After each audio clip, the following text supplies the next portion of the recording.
La palabra del Señor dice así: estas cosas habló Jesús y levantando los ojos al cielo dijo: Padre, la hora ha llegado, glorifica a tu Hijo, para que también tu Hijo se glorifique en ti.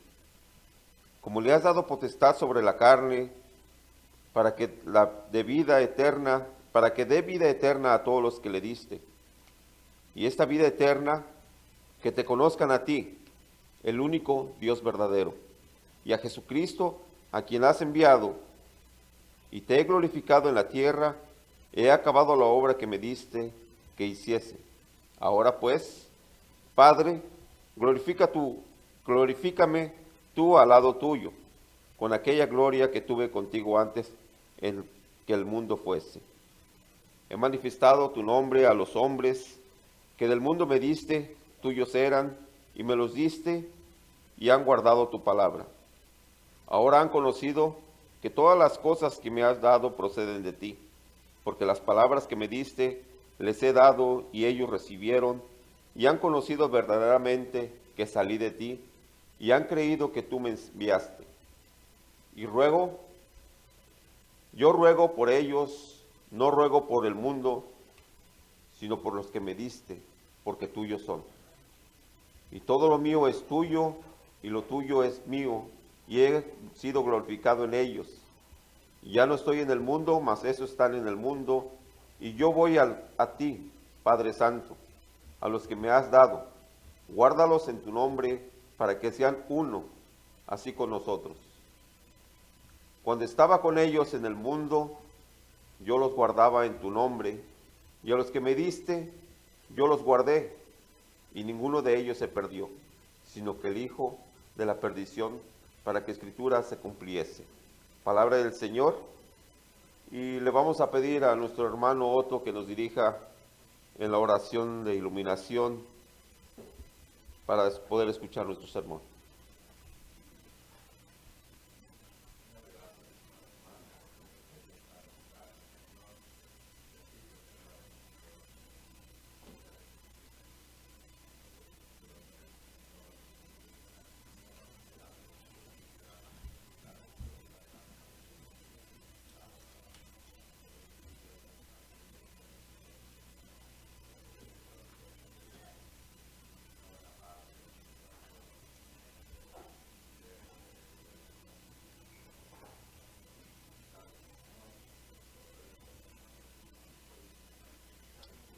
Así abriendo nuestros corazones, nuestros pensamientos, teniendo la bendición del Señor.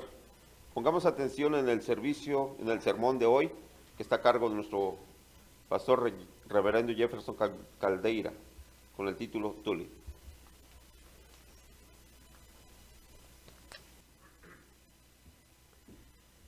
Qué hermoso es poder estar delante de nuestra iglesia una vez más.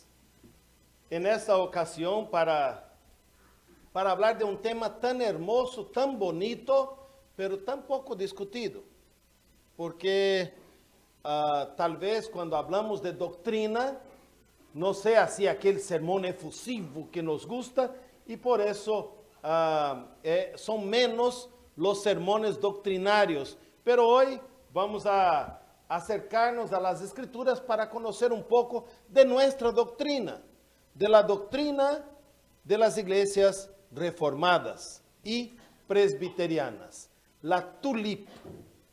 En inglés, este es el nombre de una flor, ¿verdad? El tulipán, ¿no? O la tulipa, ¿no? Como conocemos. Esa flor tan hermosa que anuncia la primavera. Es una de las primeras flores en salir del suelo congelado. Es esta flor de la tulipa. Pero antes quisiera contarles una historia, que es de un profesor en una escuela de medicina, conocido mundialmente, y que de repente decidió poner a sus estudiantes de medicina la siguiente situación. Aquí está la historia de una familia. El padre tiene sífilis. la madre tiene tuberculosis y juntos han tenido 4 hijos. El primero nació ciego, el segundo murió a los pocos días de vida, el tercero es sordo y el cuarto tiene tuberculosis. Los padres ahora vienen hacia ti, doctor, para que los aconsejes qué hacer. Están dispuestos incluso a tener un aborto si tú decides que eso es lo mejor. ¿Qué les recomiendas? Mira, mis hermanos, una pausa aquí en la historia. ¿Qué le recomendaría a usted? El padre con sífilis, la madre tuberculosis, el primer hijo ciego, el segundo murió, el tercer hijo tiene, ¿qué era lo que tenía el tercero? Era sordo, ¿verdad? El cuarto también tiene tuberculosis y uno más. ¿Qué le recomendaría? El profesor entonces pidió que los alumnos se separaran en grupos y que llegaran a un veredicto y que trajeran luego el veredicto. Luego de consultar los grupos, todos los grupos regresaron para reportar y recomendaron que era importante que la persona abortara. Y el médico entonces les contesta lo siguiente: felicitaciones, ustedes acaban de tomar la vida de Beethoven. Beethoven fue el 5º hijo de una familia tal cual les describí. Y si en su memoria pensaran, no, debe abortar y eso, ustedes estarían quitando la vida a Beethoven, uno de los genios de la música, que sí sabemos que al final de su vida también se puso sordo, pero aún sordo, una de sus sinfonías la compuso totalmente sordo. Creo que fue la 9ª. La compuso estando totalmente sordo, conociendo nomás las músicas. Imagina la genialidad. Y usted hubiera dicho que aborte. Hermanos, aquí no estoy haciendo una apología ni a la vida en contra del aborto, aunque esa es mi posición. Lo único que estoy tratando de decirles es como aquel versículo allá en el Salmo que decía, mi embrión vieron tus ojos. Hablando de que el embrión, la primera etapa, la primerísima etapa de una nueva vida, miraron los ojos de Dios. Todos nosotros estamos bajo el cuidado de Dios. Todos nosotros nacimos porque Dios quiso que nosotros naciéramos. Todos nosotros estamos bajo un plan de vida que no escapa ni la caída de una hoja, sino es la voluntad de Dios, si Dios no lo permite. Unos 100 años después de la Reforma Protestante, que ocurrió en el 1517, en Holanda nace una nueva teología dentro de la iglesia reformada. Y la teología es, según ellos, según Arminio, que nosotros tenemos la vida eterna que Dios nos da, pero que tenemos que cuidarla porque si no la perdemos. Y es posible perder la vida, por eso tenemos que esforzarnos por cuidar la vida eterna que el Señor pueda querer darnos. Y esa teología tomó mucha fuerza y se tornó incluso en una rama teológica llamada el arminianismo, gracias a Jacobo Arminio, quien la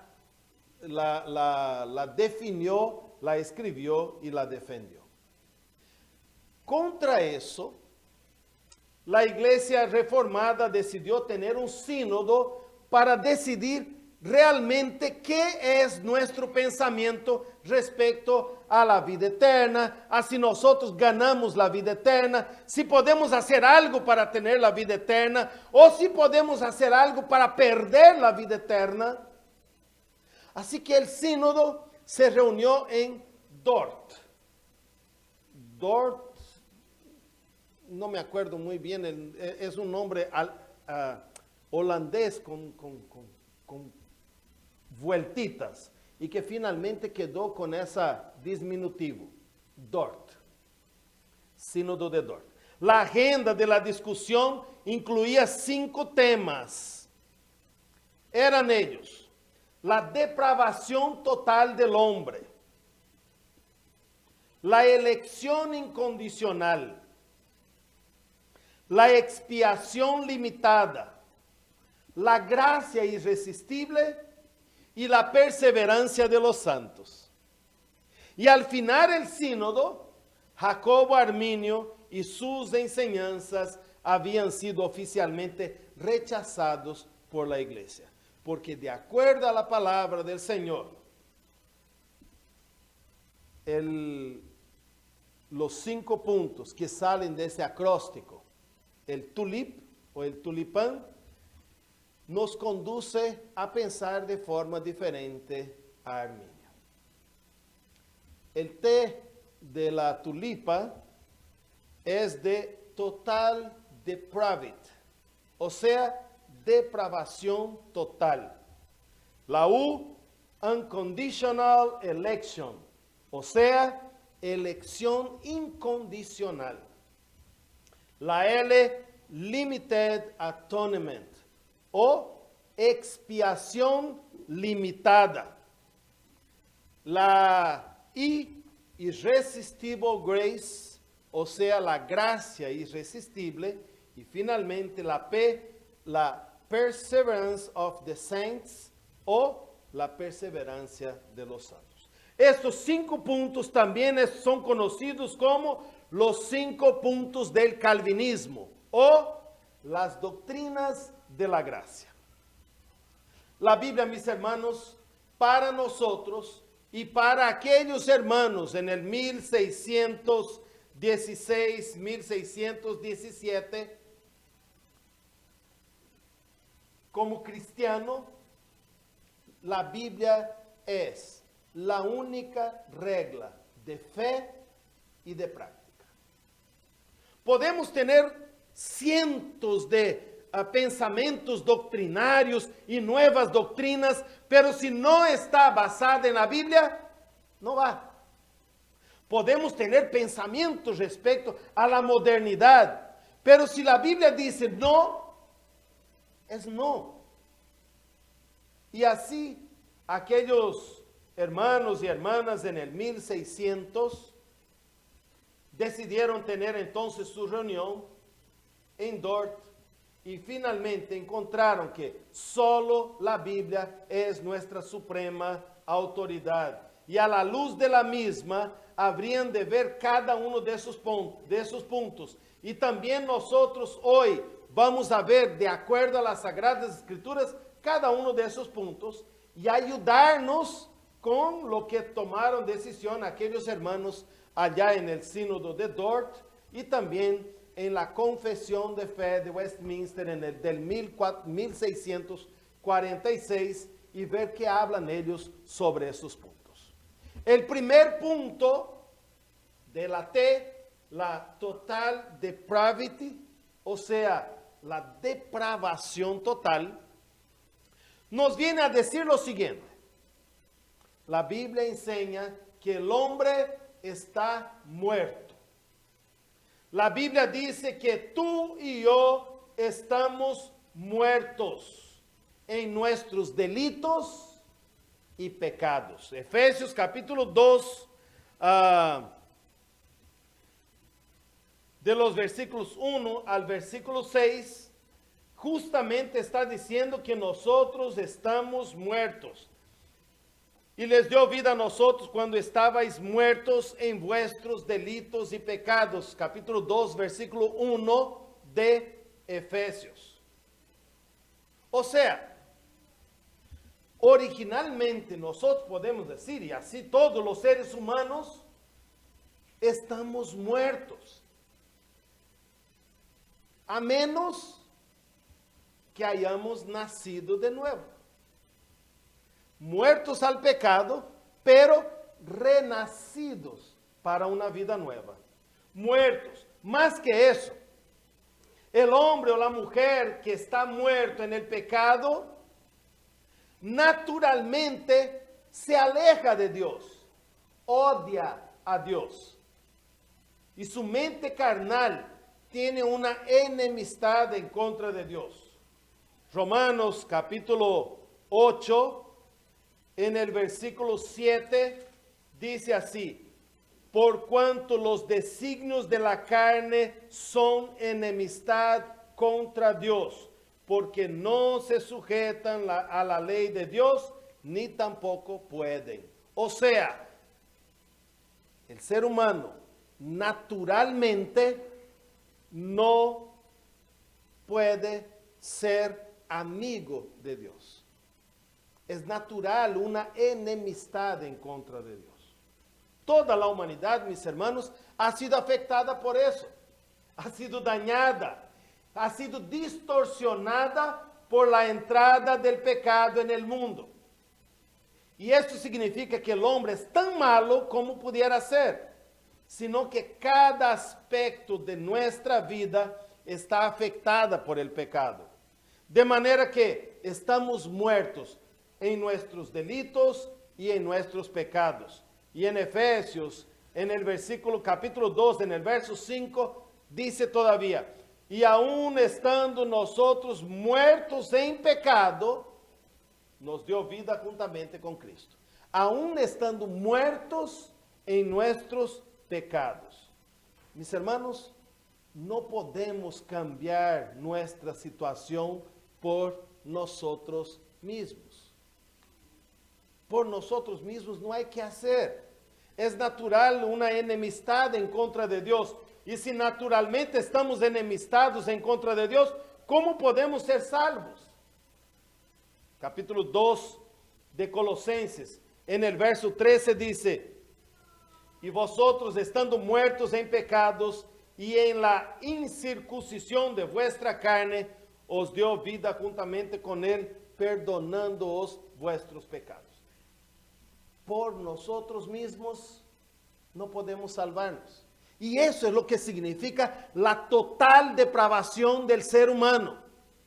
Para dar a entender, mis hermanos, que sin Dios, nosotros solo vivimos en la mayor depravación que existe.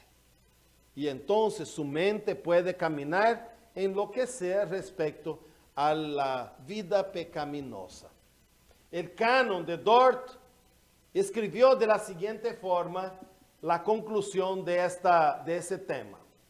Por consiguiente, todos los hombres son concebidos en pecado, y al nacer como hijos de ira, incapaces de algún bien saludable o salvífico, e inclinados al mal, muertos en pecados y esclavos del pecado, no quieren ni pueden volver a Dios, ni corregir su naturaleza corrompida, ni por ellos mismos mejorar la misma, sin la gracia del Espíritu Santo, que es quien regenera. Las doctrinas del pecado y la depravación total del hombre están más bien representadas tanto en el Antiguo Testamento como en el Nuevo Testamento. Y tengo aquí una lista de versículos que van a confirmar que nosotros somos pecadores. Y Romanos 3:23 nos dice: por cuanto todos pecaron y están destituidos de la gloria de Dios. Eso es el ser humano. Esa es la primera doctrina de las iglesias reformadas y presbiterianas. Esta es un punto una doctrina que defiende nuestra iglesia. la total depravación del ser humano. O sea, el ser humano nació en pecado, es pecador y que por él mismo no puede salir de allí. Seguirá siendo pecador porque tiene una enemistad en contra de Dios. Pero no nos quedamos solamente en la primera, porque eso nos deprimiría, en la primera doctrina. Hay una segunda doctrina defendida por nuestra iglesia que habla sobre la elección incondicional, unconditional election, la U de la tulipa. Dios eligió dar, y mira, a algunos hombres vida eterna, sin mirar nada bueno en ellos como si fuese eso una condición para amarlos, una condición para salvarlos. Dios elige a quien Él quiere elegir. Y esto es uno de los puntos más conflictivos con otras tradiciones cristianas. Sin embargo, está muy ligado al tema anterior. Debido a que estamos muertos, literalmente inhabilitados de tomar cualquier tipo de decisión que nos ayude, la única salida es a nuestra muerte espiritual, es que Dios nos saque de allí. La única salida de una vida corrompida que solo va hacia la perdición es que Dios nos saque de allí. Segunda Timoteo capítulo 1, en el versículo 9 dice así: Él nos salvó y llamó con llamamiento santo, no conforme a nuestras obras, sino según el propósito suyo y la gracia que nos fue dada en Cristo Jesús antes de los tiempos y de los siglos. No es de nosotros.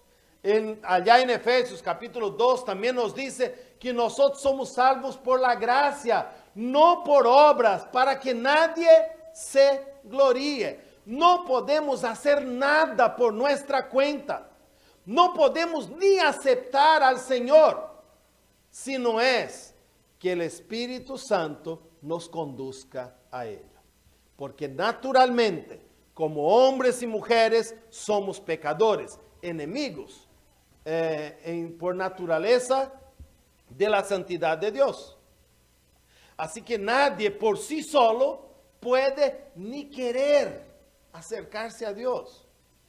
Aún el deseo de querer buscar la presencia de Dios, el más mínimo que pueda existir en su corazón, fue puesto por Dios. Es Dios quien pone eso en nuestras vidas. Es Dios quien pone eso en nuestros corazones. Y si realmente creemos que somos malos, no tenemos derecho, mis hermanos, entonces a quejarnos de que Dios ejerza su gracia soberanamente. La elección incondicional simplemente significa que Dios escoge dar vida eterna sin haber visto nada de bueno en nosotros, nada de bueno en sus elegidos. Juan capítulo 15, el verso 16, no deja lugar a duda cuando dice: ustedes no me escogieron a mí, yo os escogí a ustedes y los designé para que vayan y den fruto y que su fruto permanezca. Asimismo, vemos mucho acerca de eso en la teología de Pablo, como ya hemos leído allá en 2 Timoteo, donde dice que Él nos salvó, Él nos llamó con llamamiento santo, no conforme a nuestras obras. O sea, nuestros hermanos de hace casi 400 años atrás nos dicen, en la Confesión de Westminster, capítulo 3, en el parágrafo párrafo cuarto, dice así: por el decreto de Dios, para la manifestación de su gloria, algunos hombres y ángeles son predestinados para vida eterna y otros son preordenados para muerte eterna. Dios nos ha elegido. Dios ha elegido a algunos para vida eterna. No, pastor, pero Dios ama a todo el mundo. Eso es cierto. Dios envió su Hijo unigénito por amor al mundo. Así dice, ¿verdad? Juan 3:16. Porque de tal manera amó Dios ¿a quién? Al mundo todo, y envió su Hijo unigénito. Pero ahora entra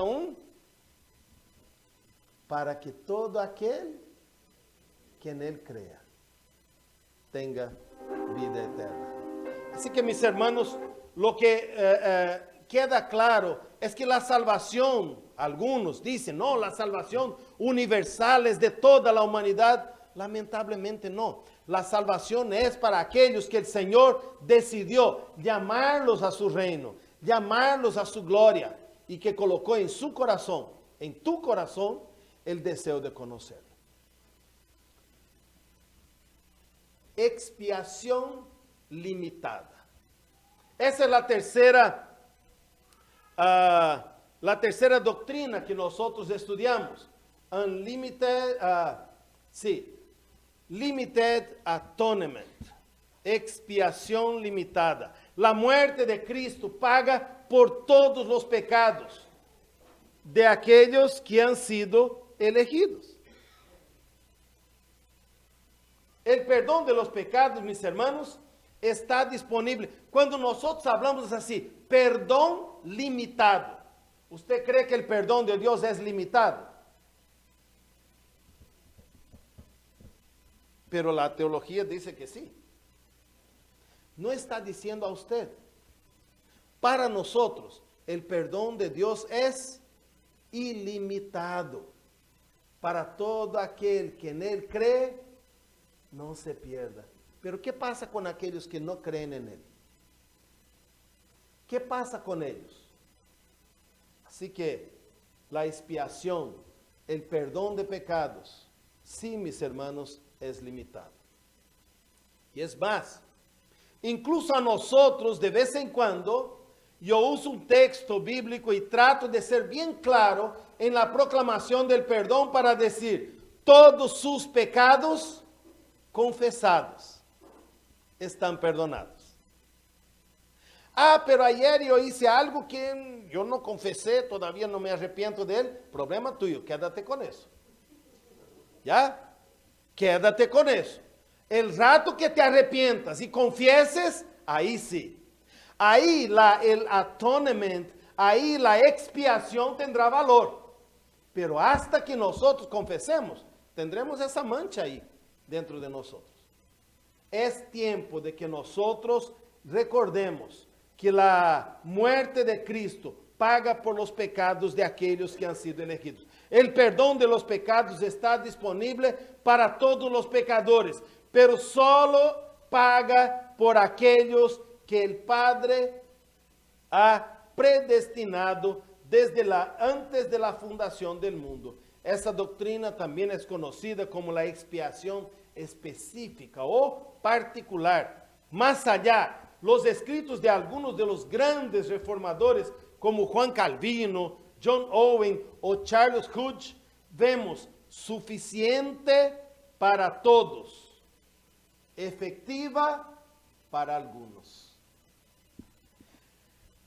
La muerte de Cristo es suficiente para salvar a toda la humanidad, pero realmente va a ser eficiente solo para algunos. La expiación de Cristo es suficiente para que toda la humanidad sea salva, independientemente si creyera o no, pero solo es eficiente para los que creen. La sangre de Cristo pudiese salvar a todos si esa fuese la voluntad de Dios. Pero esa no es su voluntad. Esto lo podemos ver en diversos textos. Juan capítulo 6, 37 al 40. Efesios capítulo 1, verso 14. Isaías 53, 11. Y así otros varios textos donde nosotros podemos ver uno de ellos. Efesios capítulo 1, verso 4 dice: según nos escogió en él desde antes de la fundación del mundo, para que fuésemos santos y sin mancha delante de él. Queda claro que aquellos que son santos y sin mancha delante de él son aquellos que él escogió desde antes de la fundación del mundo.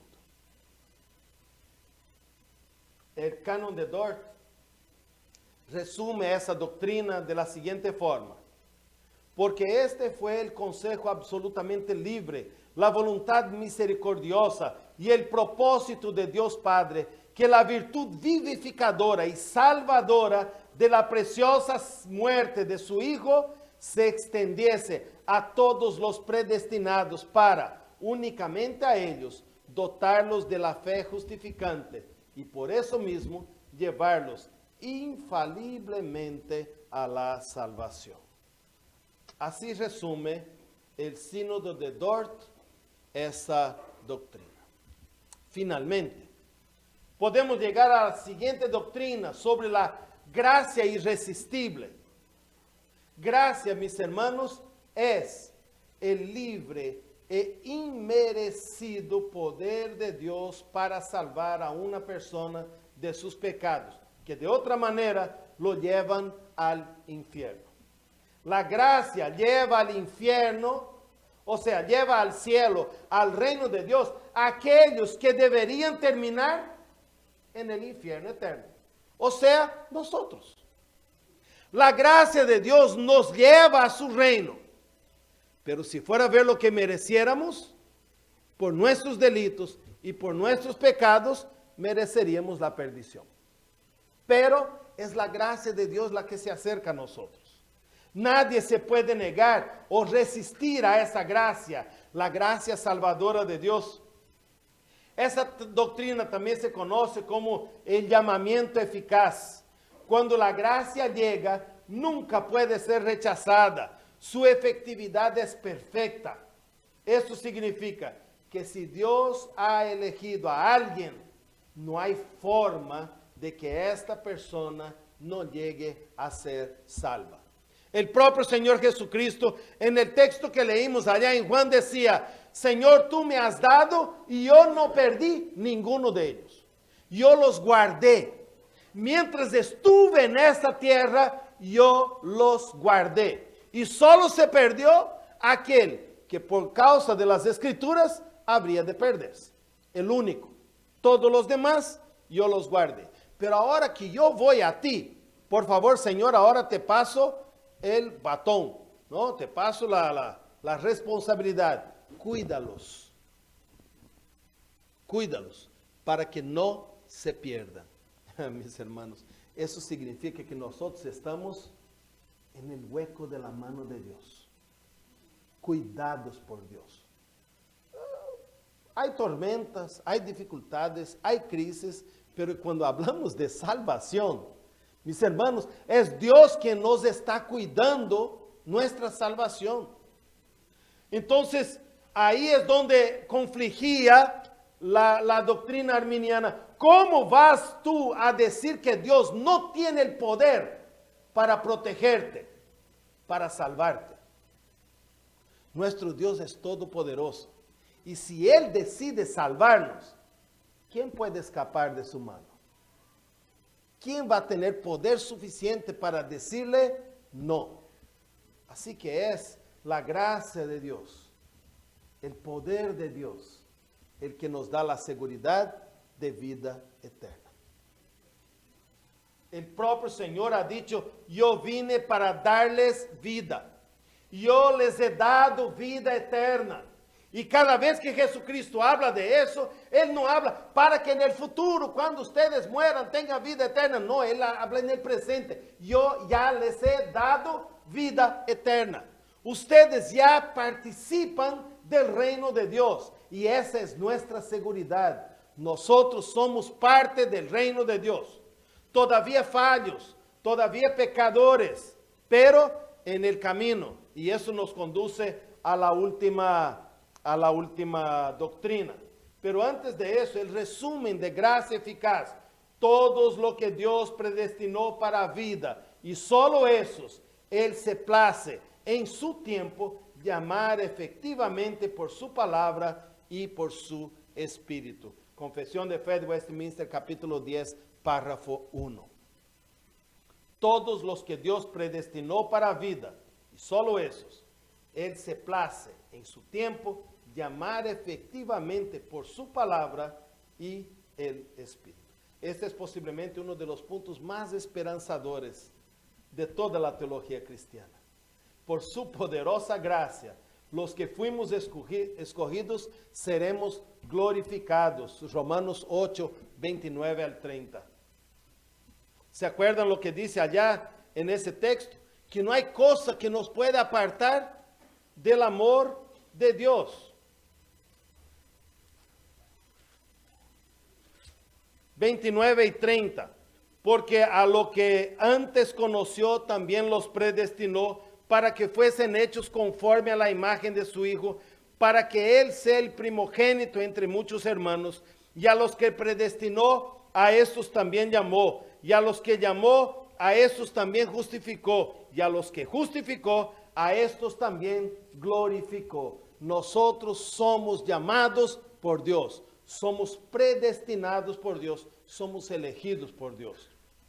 De la misma manera, nosotros podemos ver de esa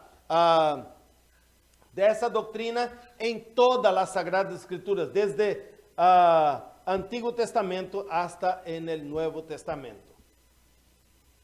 Pero la última doctrina, la que habla sobre la perseveration of the saints, la perseverancia, allí dice perseveración, ¿no? Sí, es la perseverancia de los santos, ¿no? Aquellos que perseveran, los elegidos, los realmente salvos. Los jóvenes pueden entrar, no se preocupen, pueden pasar y tomar sus asientos. Es que me tardé un poquito hoy. Los elegidos, los realmente salvos, perseverarán hasta el final. Otra gran esperanzadora verdad, Filipenses 1:6 nos dice: estoy convencido precisamente de esto, que el que comenzó en ustedes la buena obra, la perfeccionará hasta el día de Cristo. Yo estoy convencido que aquel que me llamó para ser salvo, tiene poder para guardar mi corona hasta aquel día.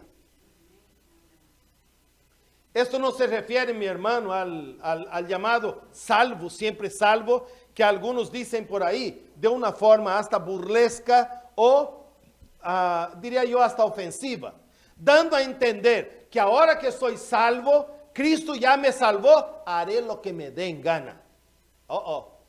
Eso no es lo que quiere decir la doctrina.